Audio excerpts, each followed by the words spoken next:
All right. Another Vic Lombardi prostate cancer awareness podcast. I'm here now with the surgeon, the doctor who got inside my body and helped me give birth to a bouncing baby prostate, Dr. Paul Maroni. Doc, how you doing, buddy? Great, Vic. Those hands were magical on that February 27th day, that morning at the UC Health Center. What do you remember about my insides? Oh, boy. You're giving me way too much credit here.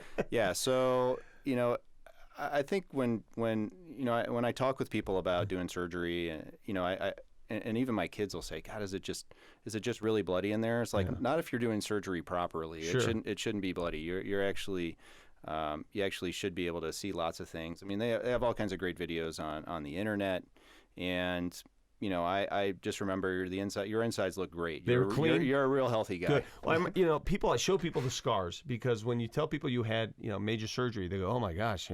And I show people and they can't believe how minimal the scars are. And here it is, essentially. Scar here, scar here, scar here, scar here. This is modern robotic surgery. This is Da Vinci surgery. And I have to ask the question, what was the old way? If this is less invasive, they just cut right across the whole abdomen? No, so they make an incision closer to where the prostate was, down in the low part of the belly. Okay. There's actually another way to remove the prostate that's a lot less common, where they're that little bit of skin that's in, and this sounds like a weird way to remove a prostate, but there's a little skin in front of your anus and behind your scrotum. Okay. They can make an incision there. That's actually the closest way to get the prostate. It's just kind of a peculiar way to do it. There's some downsides to that. You can't easily remove lymph nodes. But most of the time, if you're talking about how guys were having surgery through, say before about 2006 or 2007, and still today, this is still a popular way to remove the prostate, is to make an incision in the low part of the stomach area. Get down to the prostate and just take it out. On the inside, these operations are extraordinarily similar. They're not really different. I think I remember you telling me my specific surgery took 3 hours, 25 minutes in length, and I'm thinking, what is going on? I can't focus for 3 minutes, let alone 3 hours and 25 minutes. What are you doing for all that time? Yeah, it's pretty funny. And when I will watch my videos afterwards, you'll go back and recap the surgery? Yeah, sometimes if I it's like a football coach. Go back and look at tape. When we're actually doing it, and the impression that I get of my speed when I watch it afterwards, it's almost always I feel like I'm going slowly when I'm watching the video. Wow. Like in real time, it seems like it's actually going much more quickly. But then when you watch the video, you're going slowly.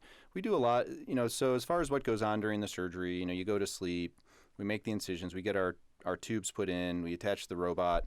I go get coffee and donuts, and no, I don't do that. But we go sit over on the console, and I'm in the habit of taking out lymph nodes ahead of time. In your particular case, I knew what I was dealing with. We were dealing with a little bit of a tougher cancer. I tried to do what's called, an extended lymph node removal. I think that's important to do in some men. How many lymph nodes do we have, by the way? Somebody asked me that. Do we have, how many are in my body? And we have hundreds, if not thousands, of lymph nodes in our body. Okay, so I didn't know if there's, I got a lot of them. I remember when you told me you took 31 lymph nodes. I go, well, how many do I have? Yeah. Yeah, the analogy I use when I'm talking to men about lymph nodes, when they ask me what do they actually do? What is it? Yeah. So I think of these. I don't know. My mind just works in analogies. I think of these like the sewer system of our body, right? So they handle. If it rains, the brain goes down. Down through the gutters and into the sewers, right? And so our lymph nodes will handle a lot of fluids. If we didn't have lymph nodes, things like our legs would get extraordinarily swollen. So our lymph system is what helps clear a little bit of the fluids out of the lower half of our body or other parts of our body. For instance, when women might have a lymph node removal in their armpit and then they get a swollen arm afterwards, it's because that lymph system was taking care of some of the fluid management of our body. When our arteries bring fluid in along with the blood, and the veins take it out, there's always just a little bit of fluid that's actually left behind in the tissue, and the lymph system is what kind of takes care of that.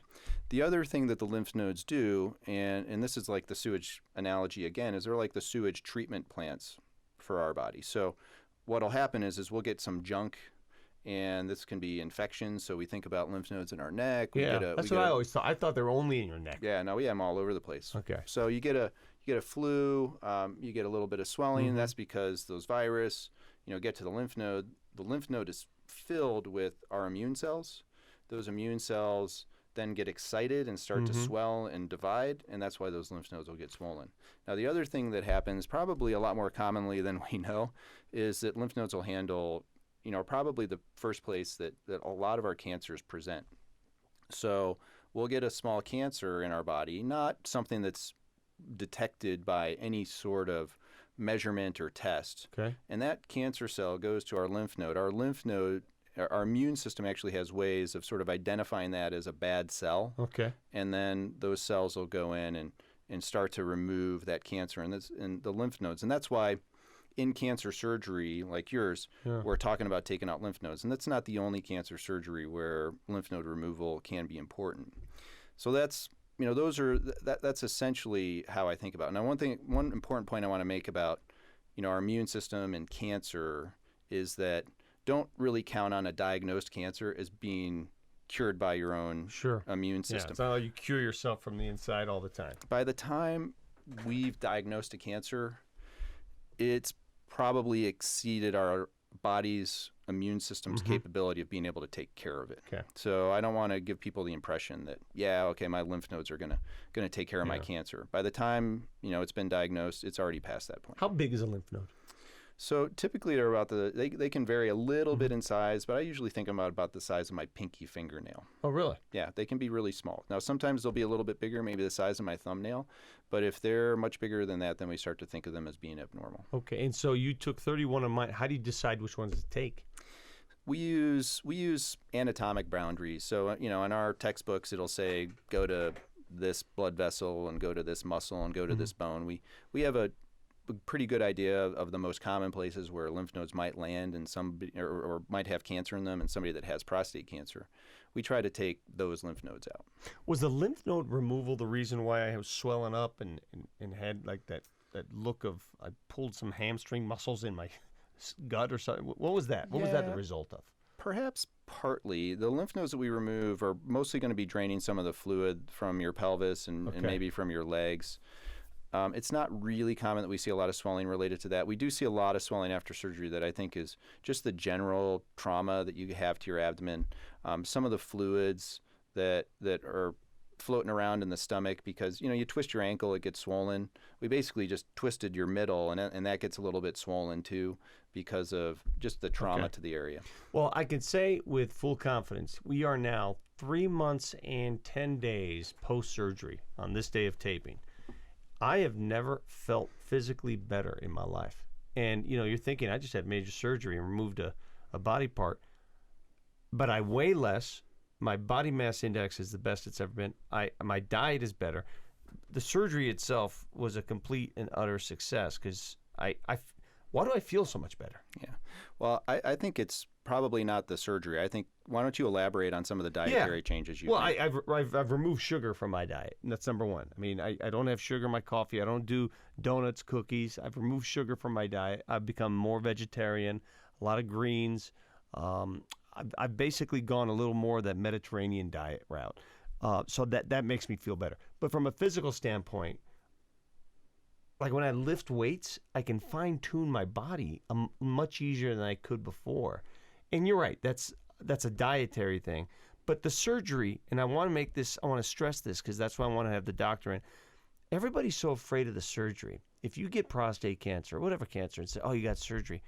The surgery was the least, as I look back, the least of my battles. Mental surgery is harder than the physical surgery. Surgery is the easy part. Is that because you made it look easy, or is that just part of the deal here? No. We're in medicine. We've just managed to make a lot of advances in so many different areas. I mean, from anesthesia care to pain management afterwards. I mean, how many opiate pills do you think you took after your surgery? 1.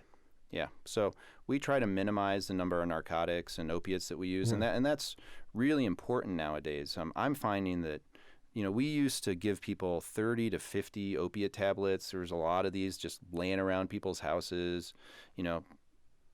Workers come in, they steal them out of the medicine cabinet, or the kids get a hold of them, and so I sold mine on eBay.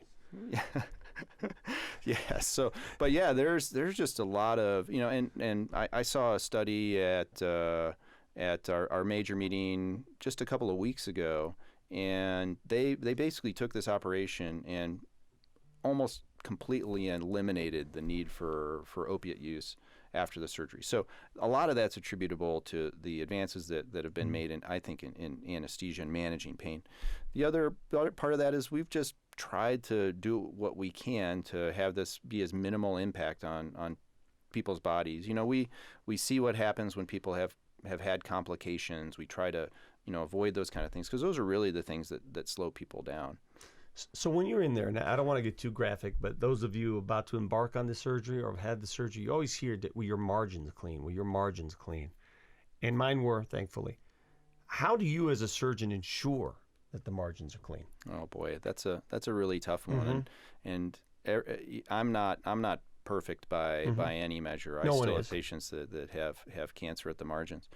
It's a lot of it I will say is experience, and that's one thing that we do see as a pretty regular predictor of how people will do after surgery with regard to complications. Now, for this operation, I think getting a few hundred under your belt, you're going to just prove that you're safe doing it. I think the other things take a lot longer to do. Now, experience I don't think is the only thing. I also really believe that concept is important too, because if you have the wrong concept, even though you might be getting a lot of experience, you could just be doing the wrong thing over and over and over again. And so that's why trying to be a good learner, trying to see what works, video review and those kind of things are kind of handy when you have people that have either done well or done poorly. You can go back and actually, like a sports team do, you could look at the tape and try to see what happened. Yeah, it's and then the margins, even though they matter, they're probably, the weakest predictor of how people are going to do in the long run. I tend to still believe that it's, the genetic changes that we see in the cancer. How many of those, in that book of rules, how many of those lines are crossed out? Those are going to be a much bigger predictor of how people are going to do in the long run. So that's why things like the Gleason Score, which is a measure of how aggressive the cancer is, can matter, in the stage and things like that. Because we have guys that have negative margins. We pat ourselves on the back, we feel good about it, and then, we check their PSA later, and it's gone up again. So the PSA, because this is the stage that I'm in personally. So my latest PSA is undetectable, which is a wonderful thing to hear. You get that anxiety, and then you told that, and you're like, oh, great. What I don't want to convey, and I'm big on this, and I know I've told you, is people who are told that, they have an undetectable, oh, I'm cured. I don't think there's ever such thing as being cured, obviously, because you're always wary. How long reoccurrence, the whole thing reoccur, how long do you go before reoccurrence is no longer part of the equation, no longer part of the conversation? Yeah, we have a very long time scale on this one. If you look at people, you'll see people that have recurrences between 5 and 10 years after their surgery. I've seen guys that were doing great for over 10 years, and then their PSA starts to go up again.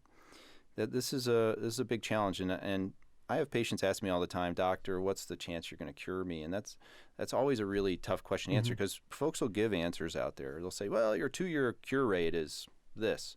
I'll tell you what, I want to know what my life cure rate is. And that's a lot harder thing to predict, because the longer that you go, that number only gets worse, right? So it might be 95% at 2 years, but if it's 70% at 5 years or 50% at 10 years, and for some of the cancers that we deal with, those numbers are very realistic. That's not too comforting for, even a man in his 70s necessarily. Well, you don't want an expiration date. You don't want to be told, this is my expiration date. So mentally, you're right. 'Cause the first month that I was dealing with this, that was a major blocking point for me. I was like, hold on a second. I'm looking at all these analytics that say the percentage here and there. And all of a sudden, when you look at life, you look at all this free roam and now there's an expiration point. I don't like being told that. So you're right. Have you ever had a case where you've never had a recurrence when you thought you would? So I have some men that I was very surprised to see never have recurrences. Men with cancer and lymph nodes who have subsequently been cured. And well, let's, if we want to use that term, but at least have gone years and their PSAs are still undetectable. Let me ask you a question. Yeah. what do you do if the PSA is not looking good? Have you kind of prepared in your Sure. mind for Yeah, this? yeah. I mean, and I prepared for that moment where you say to me, "Well, the PSA is rising." I'm looking for that day, waiting for that day when I go to my portal. Right. Everybody who's had this cancer understands if you have the portal and you go to your phone and you're waiting. Okay, what is my? What is? Oh, okay. And then you wait for that day where that number jumps. What's next? Well, in my stage of therapy, I don't want to get to that. I don't want to go there. I want to get radiation, that's fine. I don't want to get to that ADT stage Yeah. because that sounds miserable to me. Yeah, and it's, the hormone therapy can be a big challenge for men. I will, to be fair, know that there are men that will tell you that there are men that do fine on it. It doesn't I have seem friends to who have a are big on it impact. now. I have friends who some are fine. Others are like, these hot flashes are ridiculous. Yeah, yeah. There certainly are things that are, there are a group of men that really, really struggle with the symptoms of what is essentially a low testosterone state. It takes away some of the energy, hot flashes. They're having to take more naps. There's other consequences of that, and yeah, it can be really tough. And I do think that whatever therapies we can do to try to minimize the number of side effects that guys have over time, and this is part of the reason why radiation treatments can be important in some men, is that a lot of that is what can we do to try to either delay or maybe make unnecessary the need for any future form of hormonal therapy. That said, when it's necessary, You gotta do we it. do it. Yep. So let me ask you this, because somebody asked me this the other day. You're always comparing notes with people who have the same disease. If radiation is somewhat inevitable, why not just do it now? And certainly in your particular case, it's an option for you. Yeah. The way that I've counseled you is that I think as long as your PSA is undetectable, I don't think it's necessary. I see. If your PSA starts to budge, then we'll certainly respond to that. The first thing that I would offer you would be some sort of radiation treatment. Now, why is that? We do know that if we took a guy like you and we did radiation treatment, you have a lower chance of that PSA ever going up. That said, there are some side effects of radiation, things that are potentially unpleasant. I don't think if you are a guy that we can delay the need for that radiation treatment for as long as possible, I think that's helpful to do. So there's no long-standing advantage to it then? Well, we don't know. So there are some clinical trials that we're still waiting on seeing out there that might look at what we call, quote, salvage radiation treatments, which is where we waited until the PSA started to rise and then we did radiation treatments. Okay. We're still waiting on seeing whether that matters. Now, if you're taking guys with, say, a PSA of 0.5, yeah, we would say that that's too late. But if we have a guy with, say, a PSA of 0.1, can we wait until he gets to there before we do the radiation treatments? That's what we just don't know. I see. And, I still feel that if we can postpone, and, again, for the reasons of there's no free lunch in this. Yeah. Is if we can postpone those potential side effects of radiation treatment for as long as we can, and they don't happen in everybody, but they happen in a small percentage of people, and they, I think that that's a benefit of doing what I would call an early salvage approach. I have a Gleason 9 cancer, so I've always wondered this. Because mine's more aggressive, does it mean that I have a chance of going from 0.1 to 0.4 faster than another sort of cancer? Is that what Gleason 9 essentially means? You could. So you have a more risky cancer by, as far as any calculator that I could look at that would tell me what your odds of recurring are. That Gleason score is going to be the most powerful predictor of what would happen to you in the long run. So, yeah, that said, we're planning on keeping you around for a long time. Yeah. We do a lot of great things here in Colorado, and I want to see you keep feeling good and feeling strong. But if a person has a Gleason 7 versus why is that Gleason 7 just as dangerous as a Gleason 9? Why are you? I don't understand where the distinction is then. Well, so I wouldn't say that it's equally as dangerous. Okay. So the Gleason 9, we consider that to be the chance of developing metastasis, the chance of dying of your prostate cancer is higher for a man with Gleason 9 prostate cancer than it is with Gleason 7. Okay.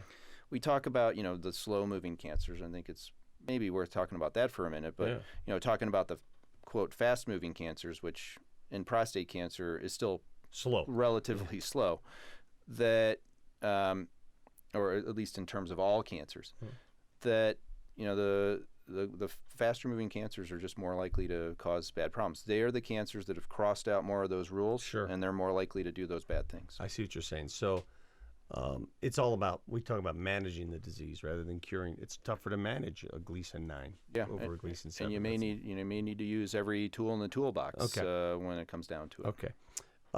Let's talk a little bit more about testosterone. You brought that up earlier, and testosterone in general, because what I did, it was a year ago, I had some testosterone therapy myself. I went to a clinic and they said, "Hey, your T levels are low. This will help your energy. You want some extra T?" I said, "Sure, I don't care. Let's go." And so I had the testosterone injections. I had a pellet placed, and to be totally honest with you and blunt, it didn't make that big a difference to me. I felt the same. It was 3 months later, and I was asked if I wanted to do another round. I said, "Nah, not really." Tell us about the pros and cons of seeking testosterone therapy. Yeah, so, testosterone replacement has become a very fashionable thing, more in the last 10 years than it really was before that. You're now just starting to see more commercialization of testosterone replacement. And, it's sort of fascinating to me. If you look at the symptoms of testosterone replacement, low sex drive, erectile dysfunction, a decreased sense of well-being, mood, difficulties with concentration, memory, fatigue, moodiness, irritability, loss of muscular strength. Well, guess what, guys? Yeah. When you're in your 40s and 50s, a lot of that stuff. Check that all off the list. Right. You might as well just describe every man in his 40s. Yeah, and we know from lots of studies on well-being that there actually is it's a U-shaped curve. We feel better when we're in our 20s and 30s, and then for some reason, actually, like our 40s and 50s, we kind of bottom out a little bit, and then we start to feel better as we get older. I'm not quite sure where that comes from. Maybe we're just sort of accepting the changes. I'm 45. I'm kind of right in this. I feel some of this.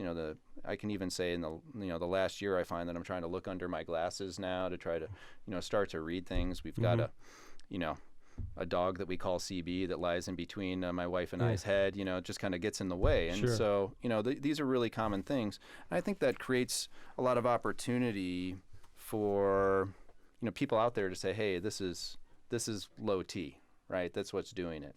And I think there are right ways to evaluate this, because there certainly are men that are helped with testosterone replacement, but is everybody getting it done the right way? And so what's the right way? Men should have their morning testosterone checked on at least 2 occasions, should be low on both cases. Don't check the testosterone in the afternoon. Everybody's testosterone goes down a little bit in the afternoon. If the testosterone is low, they need to have further testing. They need to have other things done to kind of make sure that it's not some reversible condition. We've actually you can stumble onto, say, pituitary tumors or other things this way. It should need further evaluation. You don't just slap a guy on testosterone. And then also you need to have a pretty good discussion with a guy about what are the lifestyle changes that they can make. Are they getting enough sleep? Are they eating properly? Are they getting enough exercise? Trying to do those things first can be helpful. If a guy's overweight, there's some chemical changes that happen that lower his testosterone. We need to try to do what we can to figure out, if you tell a guy, hey, look, your testosterone level might go up if you lose a bit of weight, that might be enough motivation for him to try to start doing it. Because once you start on testosterone, guess what happens? Your body's natural ability to make testosterone goes down. So that when you stop it, things are really terrible. Because now you have even lower testosterone than you had when you started it. And it'll take a while for your body to get charged back up again. And then the other thing is that if guys are still concerned about fertility, testosterone can make them infertile. And that's, I've seen men where that's not necessarily been told, and they're like, God, why am I not able to father children? We've been trying for a couple of years and it hasn't worked. And they find out that there's no sperm in their semen. When they get evaluated, well, it's the testosterone replacement. Our testicles need to make testosterone on their own in order to be able to produce sperm naturally. Now, that said, it's not necessarily a contraceptive device. So if you're on testosterone, I don't want to purvey to people that you couldn't get somebody pregnant, but at the same time, we need to have those discussions with people that are still interested in having kids. So I hate to keep referencing my case, but it's all I know. If testosterone actually helps fuel prostate cancer, well, then why would you even want to go there? Yeah, this is really fascinating. And to me, this is more historical relic at this point, I think, than and it's still, if you look in our, that big thick book in medical school, the physician's desk reference, where it kind of goes through all the, the rules around the drugs. And trust me, nobody in medical school memorizes that book. But there's, if you look in there with, all the testosterone supplements that we can give medically, if a guy has prostate cancer or is at a risk for having prostate cancer, that all needs to be then it's contraindicated. Sure. Right? So if your PSA is high, you're on testosterone replacement, that needs to be evaluated further. So a lot of times we'll say, hey, let's take guys off of this. But I think that might be, a little bit unfair. So you take a guy who comes in and he has a low testosterone level, and we replace it to what would be a normal testosterone level. Why is that any different than a guy that walks into my clinic with prostate cancer that already has a normal testosterone level? Mm-hmm. And so there doesn't seem to be a lot of, and still the rules are in there, and those are going to be, trust me, trying to change those rules is nearly impossible. But we have become a little bit more comfortable in certain circumstances having men that either are on active surveillance with prostate cancer. They have a slow-moving prostate cancer, lower Gleason score, like a Gleason 6, and we're watching them. And they come in and they say, doctor, I was on testosterone replacement before. You stopped it when I was diagnosed with prostate cancer. And this life is worse than death for me. I want to go back on testosterone replacement. We'll have a adult conversation with that man about what we know and what we don't know, and can consider putting him back on testosterone replacement. The other is in men that are diagnosed with maybe a high-grade prostate cancer, and they get treated and they seem like they're, quote, cured. Those men we can also talk with about having them resume testosterone replacement. And it's, so but it has to be done pretty carefully. Yeah. I think that's best done under the guidance and having a physician that understands this, follow him, and patients also need to understand what we do and don't know, because we're basically using testosterone for a, quote, off-label use. Well, it just seems to me if the removal of testosterone is basically the way you manage and is a therapy, then why would I want excessive testosterone? Right. You guys use it to manage it. Why would I want excessive testosterone? Yeah, in some men, low testosterone is the way to go. Yeah. The what we call the hormone therapy or the androgen deprivation therapy. We're basically giving men a chemical that tells their body to shut off testosterone production to basically nothing.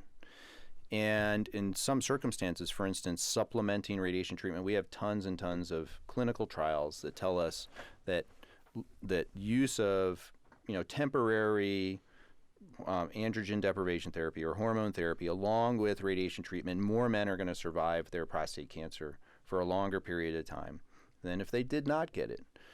For men that have prostate cancer that's metastasized around the body, they'll live longer. If we do things to either reduce the amount of testosterone that's produced or block the effect of testosterone on the cancer cell. And those are extremely effective therapies that save men's lives. There's no doubt about it. Now, that said, hormone therapy or androgen deprivation therapy comes with a whole host of side effects that people prefer not to have. Mm-hmm. So if we can try to avoid that for as long as possible, I think that's a great goal. All right, let's wrap this up with diet, because it was never an issue in my life. I was always that guy, Doc, who I ate whatever I wanted, whenever I wanted, because I felt that I could exercise it off. I had a high metabolism. I was never out of shape. I worked out like a fiend, and I said, I earned it. I want to eat Taco Bell, I'll go eat Taco Bell. I want to have a sleeve of Nutter Butters before I go to bed, I'll have a sleeve of Nutter Butters.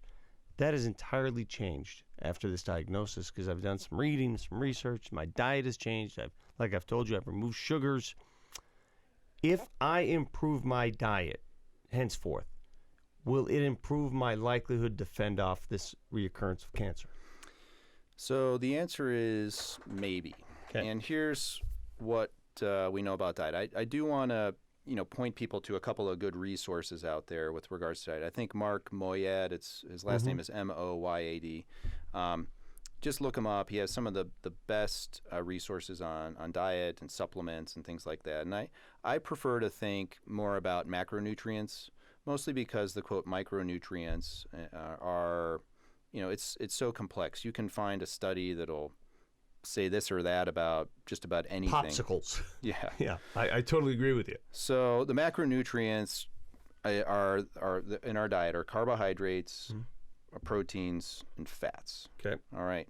And so if you look at anything that we consume, it could basically be put into one of those categories. You'll have different mixtures of things in different foods, but really that's what it is.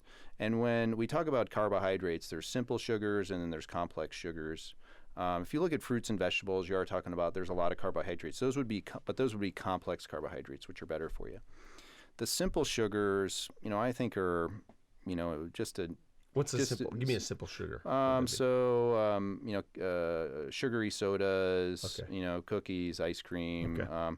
There's, and trust me, I like a cookie here and there just as much as anybody else does.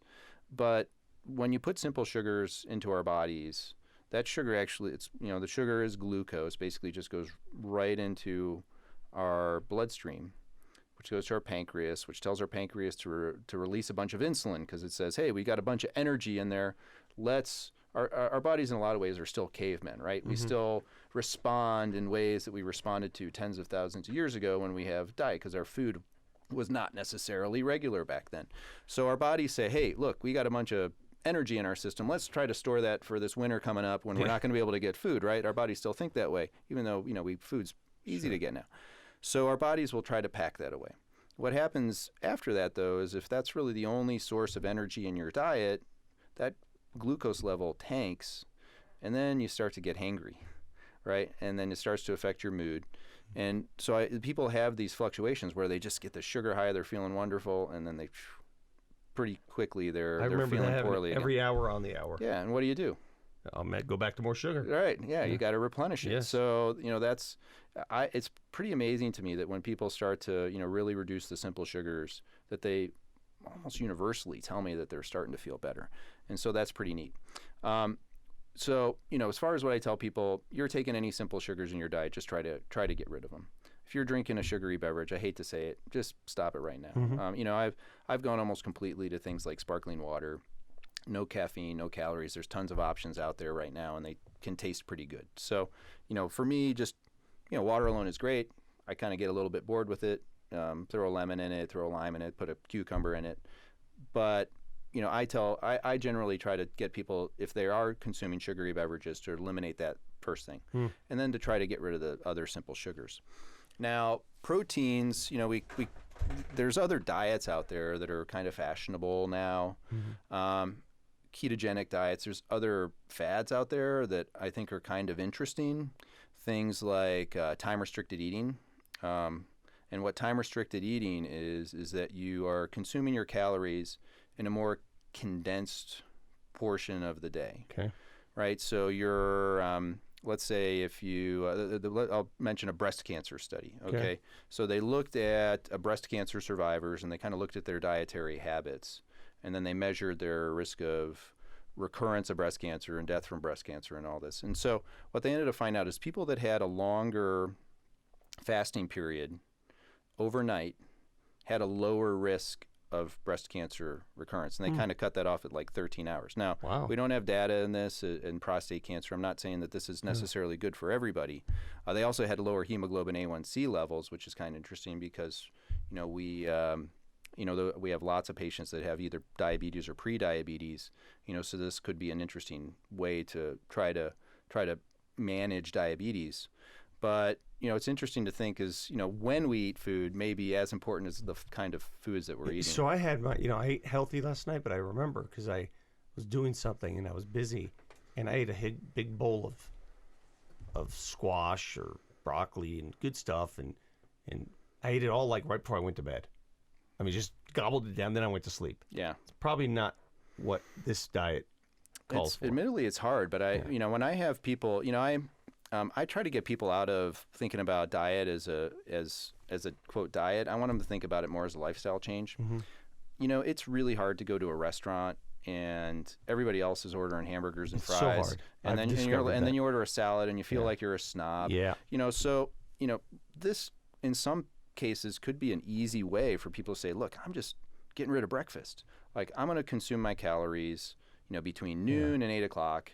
I'll have a 14 to 16 hour fasting period.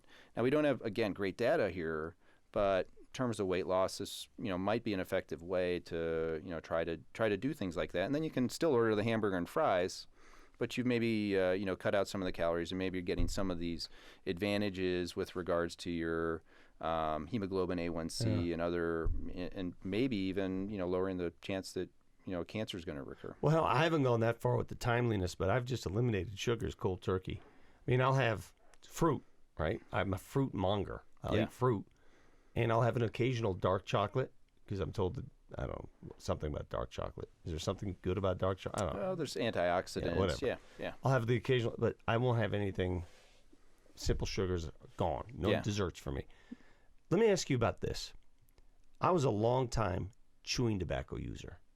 25 years. I quit 5 years ago, cold turkey, after a story that I saw. I just stopped.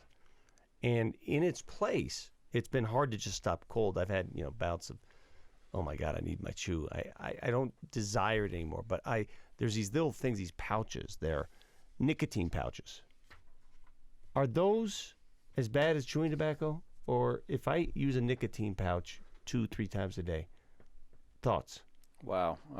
This is an area I'm not as knowledgeable about. Yeah, but it's, so nicotine's still a stimulant. Yes. And they've probably found ways to, and I don't know much about these pouches, but they've probably eliminated some of the other carcinogens. Exactly. That's what the thing says. No carcinogens, no this, no that, just straight nicotine. Right.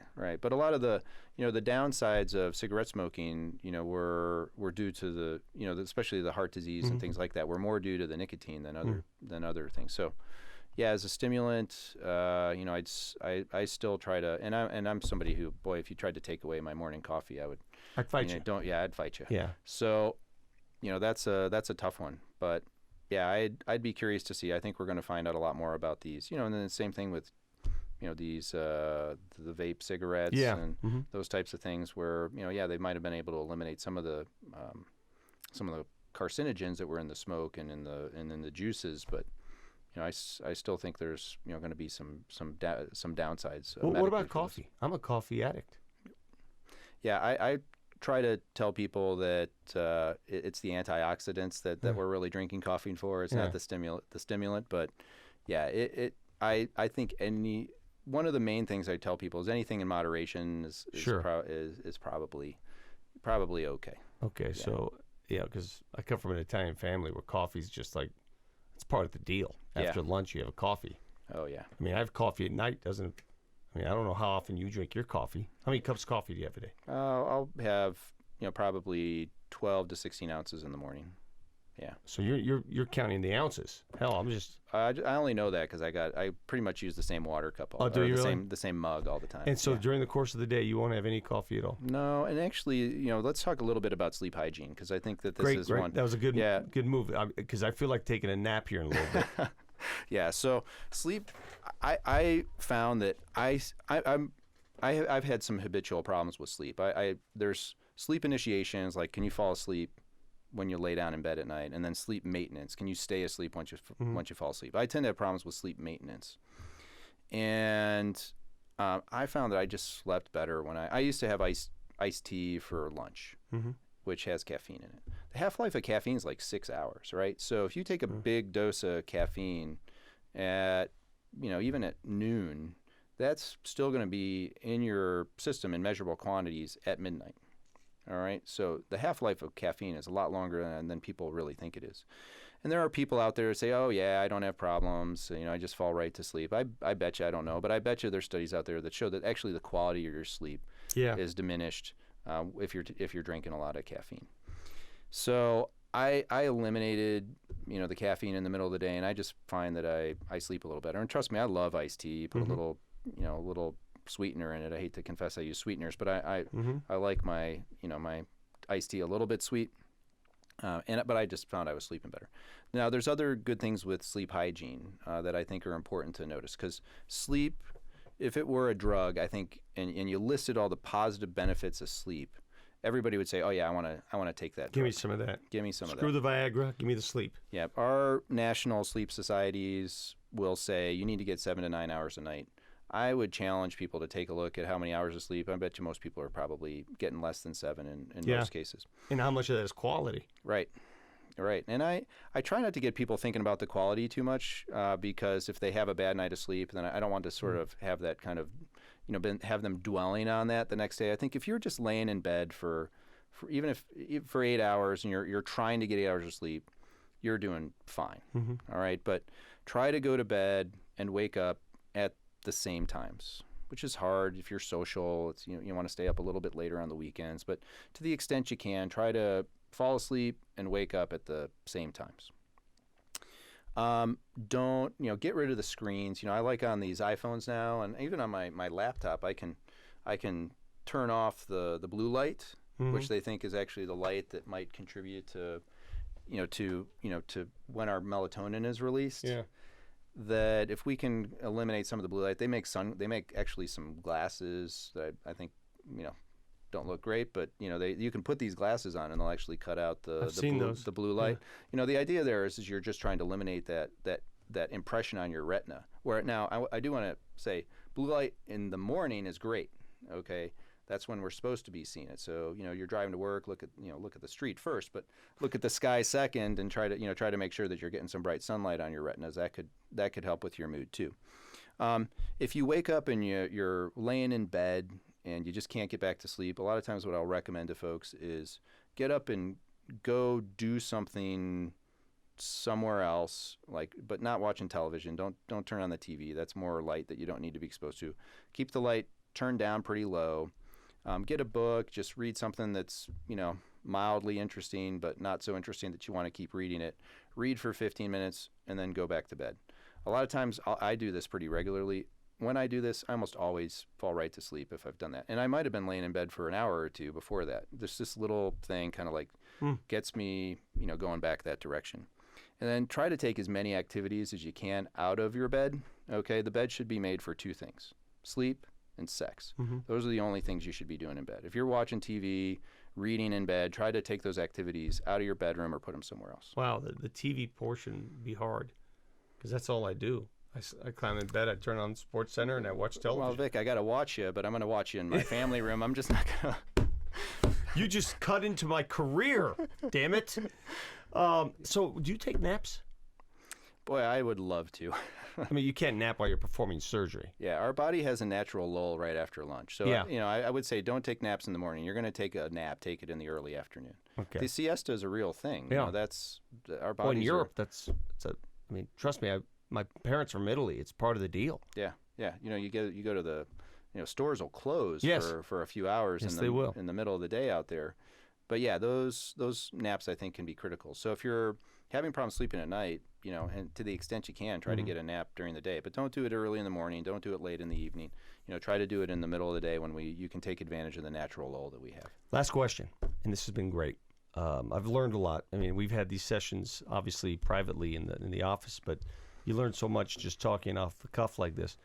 For those that are sitting there post-surgery or post-therapy and just waiting, right? You're in that wait zone. And I always say to you, well, I just got a PSA test. I want another one. Let's do it next week. No, let's do it in 3 months. No, I want to do it in a month. We're in a hurry. Why don't we do more of them? Why don't we do it all the time? Why don't I have a blood test every day? Why do we have these periods of waiting?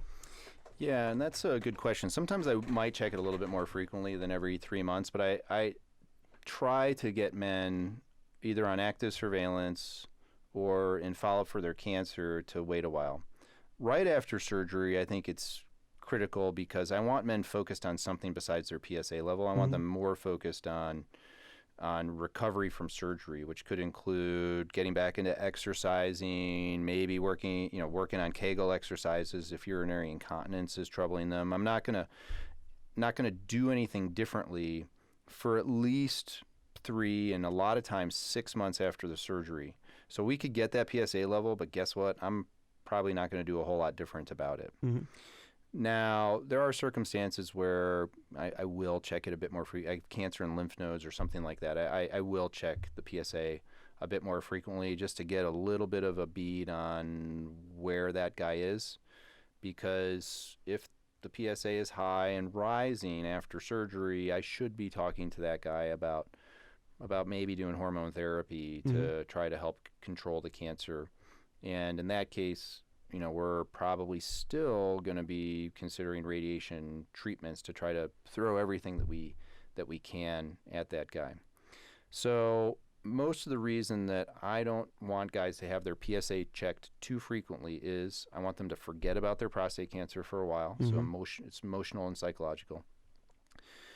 It's very hard for me to commute the time scale over which prostate cancer moves, because when I'm talking to men about a 1% chance of dying of prostate cancer in 10 years, they're just astounded by that. If I said, Vic, you walk in with the cancer you had, you said and I said, well, what do you think your chance of dying in 5 years of this cancer is? Well, when I first found out I had it, I thought I was going to die next week.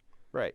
Yeah, I thought, I'm done in a week. Yeah. So I couldn't come to terms with that whole time scale thing. Right. Most men with Gleason 9 prostate cancer are still going to live well past a decade. Yeah. So it's, if we take, all comers with, high risk prostate cancer, 1 in 6 of them would die in 10 years.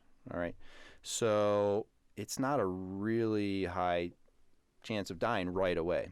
So I don't want guys to be getting 120 PSAs over 10 years. I want them to be getting 40 PSAs or maybe 25 PSAs over 10 years if we needed to. So it's not like having that head start's really going to mean that. Oh my God, I'm going to get a head start on PSAs here or there. You got to cut it at the pass no matter what. Yeah, we need sometimes we need time to be able to tell what's going on. Okay. I check it 1 month and it's 0.02, and I check it the next month and it's still 0.02. Guys just, you know how anxious you get when you're waiting for this PSA level. Of course. That hour after you get it checked is probably pretty miserable. Yeah. It's interesting. Yeah, I never thought of it that way.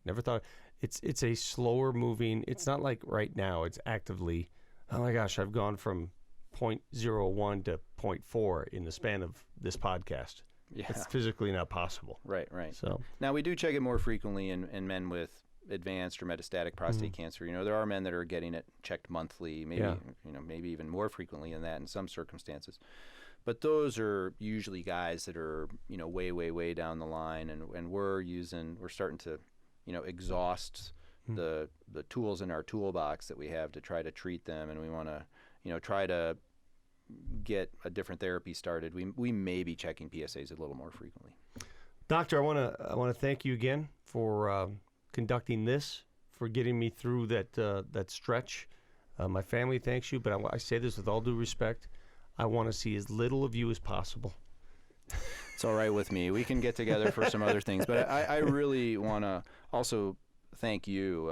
I really appreciate the opportunity to do this, but just the things that you do for not just the state of Colorado, but men everywhere. I'd like to think that this podcast is going to be a really nice legacy that men can take a look at and get some entertainment value out of. I like that story a couple of weeks ago. Yeah, that was a good one. Yeah, that was Chris Muser. Look up that podcast. But yeah, this is really great. And it's my pleasure. Keep doing you. Thanks. Appreciate it, Doc. You bet, Vic. Good stuff.